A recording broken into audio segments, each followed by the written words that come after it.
Bonsoir à tous et merci aux organisateurs de m'avoir permis de vous rejoindre pour ces Neurostories, ici depuis Shanghai. Alors, pour vous parler de l'interoception, je voudrais tout d'abord commencer par vous dire que notre corps, le corps humain, est une colonie d'environ 4000 milliards de cellules qui forment toutes une série d'organes spécifiques comme notre cœur, notre foie et notre peau. Et chaque cellule de ce corps, de ces organes, a des besoins physiologiques fondamentaux, que ce soit en termes d'intégrité mécanique, de température ou de composition du milieu chimique, incluant par exemple l'oxygène et le sucre. Et satisfaire à ces besoins fondamentaux constitue la motivation primaire de toute forme de vie et une des responsabilités essentielles de notre système nerveux. Chaque organe de notre corps communique constamment via les nerfs dits périphériques avec notre système nerveux central, à savoir notre moelle épinière et notre cerveau. Et dans ce contexte, l'interoception, c'est le processus sensoriel que notre système nerveux utilise pour surveiller en permanence l'état de santé des organes de notre corps. Grâce à cette surveillance, le système nerveux peut orchestrer toute une série de commandes autonomiques et comportementales permettant de satisfaire aux besoins physiologiques des cellules. Une commande autonomique est involontaire. Par exemple, la transpiration permet de refroidir la peau lorsqu'il fait trop chaud. L'accélération des battements du cœur permet d'amener plus d'oxygène aux muscles lors d'un exercice. Au niveau comportemental, qui lui est sous notre contrôle conscient, retirer son pull ou se mettre à l'ombre permet aussi de réduire la température. Et diminuer l'activité physique permet de diminuer la demande en oxygène des muscles et par ce biais, la fréquence des battements cardiaques. Sans l'interoception, il est évident que nous mourrions relativement vite, que ce soit d'hyperthermie, de faim ou de fatigue. L'interoception, c'est vraiment ce sens de la survie. C'est une règle de base, un principe de base de la vie sur Terre que nous partageons avec toute autre espèce vivante. Il motive toutes nos actions, que ce soit dans le court terme ou dans le long terme, que ce soit individuellement ou en groupe, allant même jusqu'à régir le destin des civilisations qui sont toujours à la recherche d'un meilleur climat et d'une meilleure abondance d'eau potable et de nourriture. Et bien que d'origine primitive, l'interoception a acquis par cette fonction vitale un rôle central dans l'émergence et le façonnage de la conscience subjective que nous avons de notre corps, de nos émotions et de notre manière de percevoir le monde. Dans la vie de tous les jours, l'interoception, c'est ce phénomène qui est mis en avant lorsque vous tentez de répondre à la question « Comment te sens-tu » Si vous prenez maintenant un moment pour essayer de répondre à cette question, vous allez sans doute percevoir quelques sensations corporelles, avoir chaud, avoir froid, être à l'aise sur votre chaise ou avoir mal au dos, être fatigué ou être plein d'énergie. Vous allez aussi avoir des sensations émotionnelles, de la joie, de l'enthousiasme, de la tristesse ou de l'anxiété par rapport au moment présent ou par rapport à quelque chose qui vous préoccupe dans votre vie. Et enfin, vous aurez aussi de ces sensations intellectuelles ou cognitives qu'on a quand on prête attention à quelque chose, comme à cet exposé, ou quand on se sent distrait. Toutes ces sensations colorent votre vie à chaque seconde et à travers le temps. Elles contribuent à définir votre moi, que ce soit matériel, émotionnel et cognitif. Et toutes sont basées sur l'interoception. Alors, contrairement à vos sensations corporelles de base, comme avoir chaud ou avoir froid, vos sensations émotionnelles et cognitives sont plus subtiles, plus difficiles à percevoir et à décrire, expliquant peut-être pourquoi l'être humain a développé l'art abstrait comme forme d'expression émotionnelle et intellectuelle. Néanmoins, en dépit de leur impalpabilité, vos sensations émotionnelles et cognitives sont toutes liées à des sensations corporelles. Ainsi, une étude finlandaise a montré que si on demande à 1 millier de personnes de dessiner sur une carte du corps là où elles ressentent quelque chose dans leur corps durant une sensation corporelle, émotionnelle ou cognitive, eh bien, on obtiendra invariablement des cartes d'activation assez spécifiques pour chaque état subjectif, que ce soit pour la faim, la soif, ou pour la joie et l'anxiété, ou encore pour les sensations cognitives telles que celles qu'on a quand on prête attention à quelque chose ou quand on reconnaît quelque chose, comme par exemple quand on se reconnaît dans un miroir. Alors, d'un point de vue neurobiologique, le mécanisme interoceptif de toutes ces sensations commence par la détection de changements physiologiques par des récepteurs dits interoceptifs qui sont densément distribués dans tous les organes du corps. Alors, il y a d'abord des chimiorécepteurs qui détectent la présence de molécules chimiques spécifiques. Par exemple, dans les vaisseaux sanguins, et en particulier dans les carotides, les chimiorécepteurs mesurent la concentration d'oxygène, de dioxyde de carbone et d'acide, permettant ainsi au cerveau de réguler nos fonctions cardio-respiratoires. En général, on ne ressent rien de ces mesures et tout se passe au niveau involontaire, autonomique. Mais en cas de valeur élevée de CO2 ou en cas de manque d'oxygène, on peut ressentir comme un poids dans la poitrine et un étranglement au niveau de la gorge qu'on va interpréter subjectivement comme étant de l'asphyxie et qui va nous motiver à dégager nos voies respiratoires et à rechercher de l'air frais. Au niveau de la peau, il y a des chimiorécepteurs spécifiques, par exemple de l'histamine, qui, libérée suite à une pénétration par un corps étranger, comme une piqûre de moustique, va produire une sensation de démangeaison et va nous motiver à nous gratter pour essayer d'extraire le corps étranger. Ensuite, il y a les mécanorécepteurs, qui sont sensibles au niveau des viscères, aux déformations de la paroi des organes. Dans les artères, par exemple, ils détectent les changements de diamètre suite au changement de pression sanguine.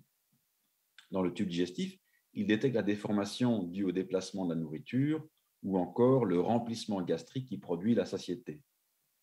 Au niveau de la peau, il y a deux grandes classes de mécanorécepteurs. La première n'est pas interoceptive. Elle est celle du toucher dit discriminatoire qui permet simplement de reconnaître les objets et qui est liée au contrôle de nos mouvements musculo-squelettiques.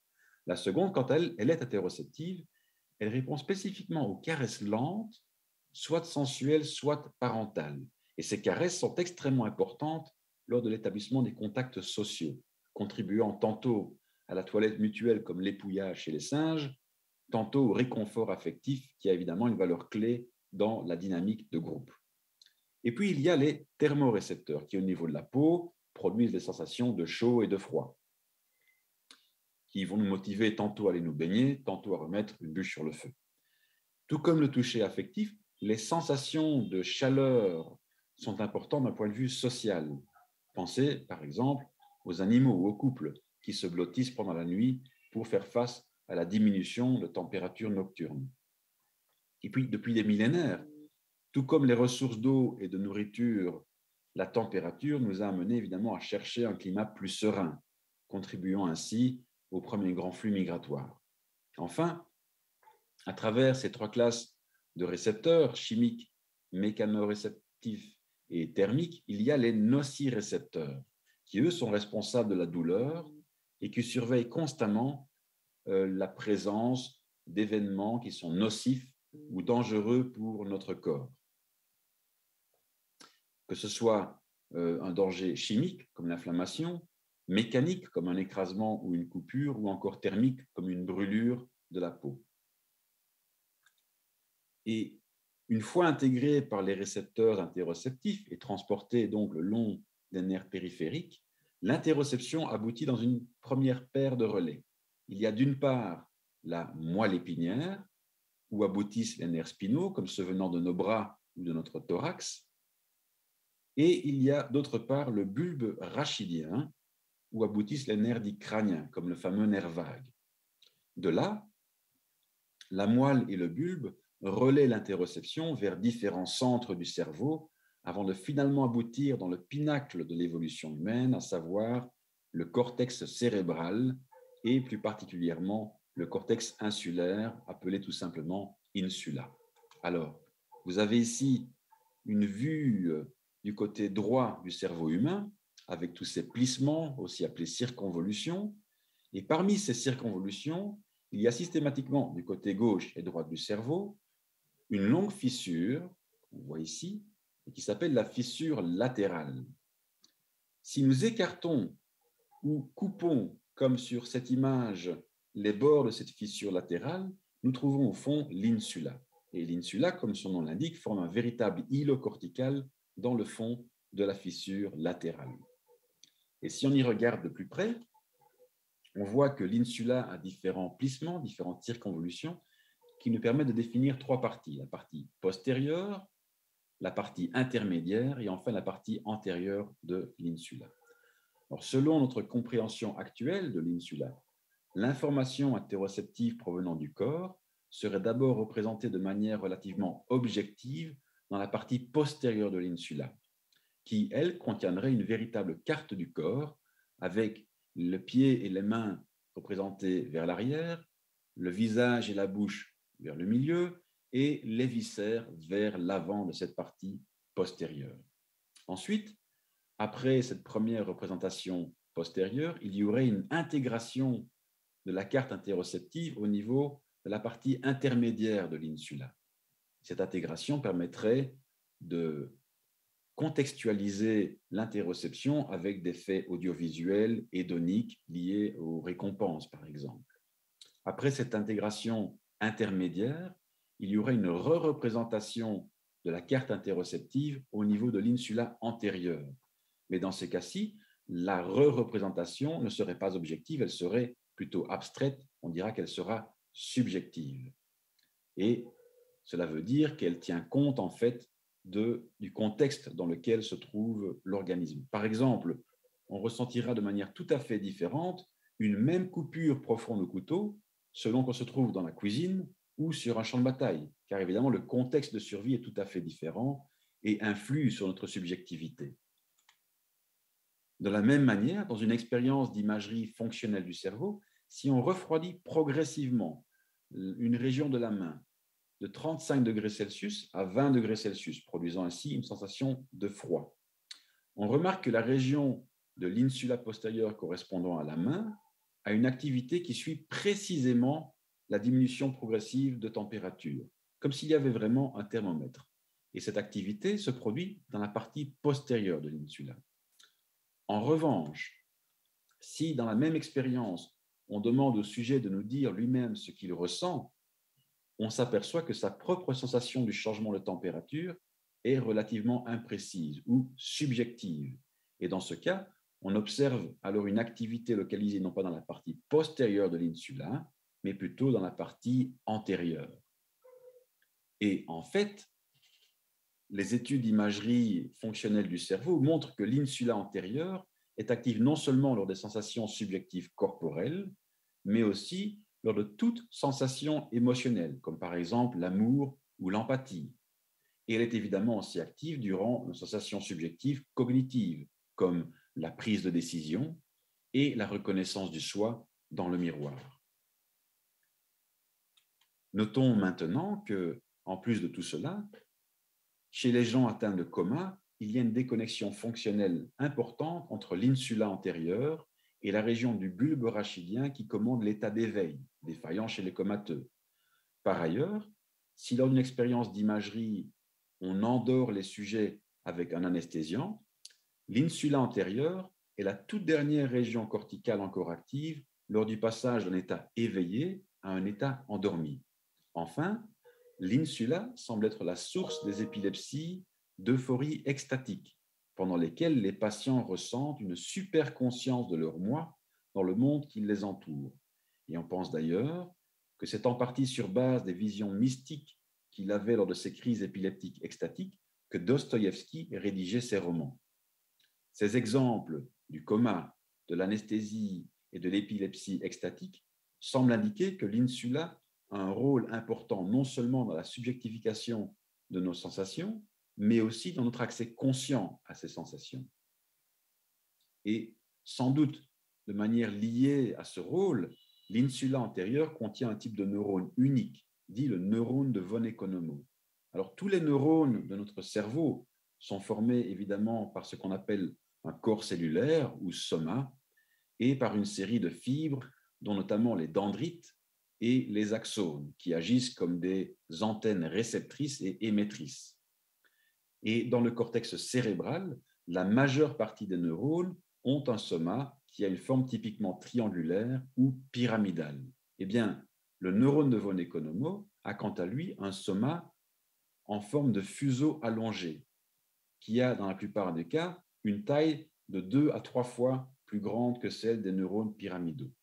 Et initialement, on pensait que ce neurone de von Economo existait uniquement chez les humains et les grands singes, comme le gorille et le bonobo. Ensuite, il a été découvert chez les éléphants et les cétacés, comme le dauphin et la baleine. Et toutes ces espèces ont la capacité de se reconnaître dans un miroir, qui est un test souvent mentionné dans le contexte de la conscience du soi. Cependant, depuis lors, le neurone de von Economo a été découvert chez d'autres espèces qui, elles, ne passent pas ce test de reconnaissance dans le miroir. Et donc, le débat sur le rôle exact du neurone de von Economo reste entièrement ouvert. Il y a cependant quelques indications qui nous viennent de l'examen pathologique post-mortem du cerveau de patients psychiatriques. Étant donné son implication prépondérante dans les émotions, il n'est pas surprenant que l'insula antérieure soit une des cibles les plus visées chez les patients atteints, par exemple, de schizophrénie ou, comme dans ce cas-ci, de démence. Ces conditions sont caractérisées, entre autres, par une altération de l'interoception, des émotions et des aptitudes sociales. Elles sont aussi caractérisées par une diminution du volume de l'insula antérieure. Et enfin, elles sont caractérisées par une dégénération sélective des neurones de von Economo. Et dans le cas de la démence, cette dégénération progresse en parallèle avec la perte progressive de la perception consciente de l'interoception, donc du soi, et des émotions. Alors, heureusement, de manière bien plus heureuse, les personnes de plus de 80 ans qu'on appelle des super-agers, parce qu'elles conservent des capacités émotionnelles et cognitives excellentes, ont un nombre de neurones de von Economo qui est équivalent à celui des personnes de 40 ans. Enfin, les personnes qui pratiquent une forme ou l'autre de spiritualité corporelle, comme la méditation, ont une insula antérieure plus large que celle de la population normale, et elles ont aussi une meilleure capacité à percevoir leurs sensations corporelles internes et à reconnaître et gérer leurs émotions. Et pour finir, on pourrait noter que si l'espèce humaine actuelle Homo sapiens est apparue il y a plus ou moins 300 000 ans, ce n'est que très récemment que la plupart de la population mondiale est passée de la chasse en milieu naturel à la chasse de la bonne affaire sur Internet. On pourrait donc se demander si le schisme qu'il y a eu entre l'humain et son milieu naturel ne s'est pas accompagné d'une perte d'aptitudes interoceptives et donc émotionnelles. Et un rapprochement entre le moi moderne et le moi interoceptif serait dans ce cas sans doute un bénéfice pour chacun. Et donc je ne pourrais que vous recommander de bien prendre le temps de respirer, de prendre soin de votre corps et de vos qualités, et de la qualité de vos contacts sociaux, car l'interoception est vraiment ce sens qui maintient pour nous un esprit sain dans un corps sain et qui nous permet de paraphraser la première certitude de Descartes en disant non pas je pense donc je suis, mais plutôt je ressens donc je suis. Voilà, je vous remercie.